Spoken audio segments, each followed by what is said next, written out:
श्री खाटू श्याम जी भारत देश के राजस्थान राज्य के सीकर जिले में एक प्रसिद्ध कस्बा है, जहाँ पर बाबा श्याम का विश्वविख्यात मंदिर है, जिसे हम खाटू श्याम जी के नाम से जानते हैं।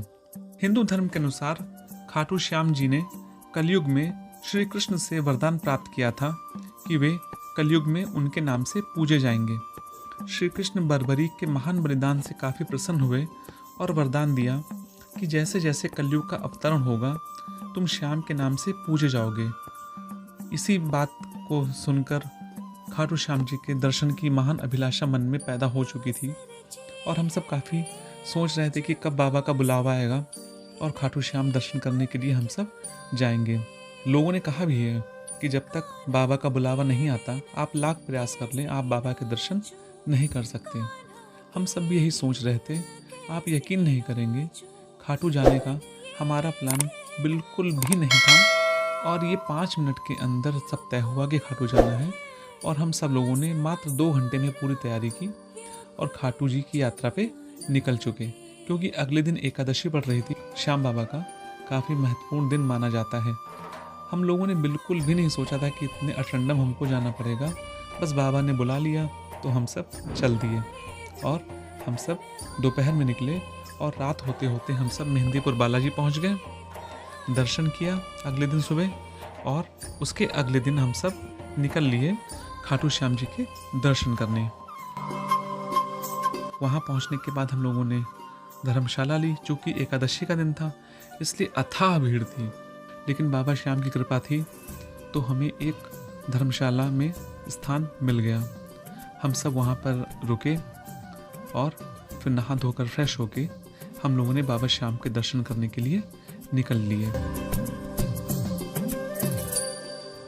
जब हम सब लाइन में लगे तो अथाह भीड़ देखकर एक बार हिम्मत पस्त हो गई।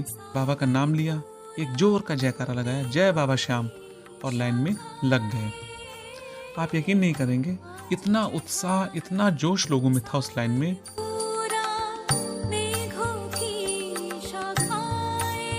हर तरफ बाबा श्याम, खाटू श्याम हमारा, बाबा श्याम हमारा, इसी के नारे लग रहे थे और बाबा श्याम के जयकारे लगाते हुए सब अपना आगे बढ़ते जा रहे थे। हम लोगों ने जयकारे लगाए।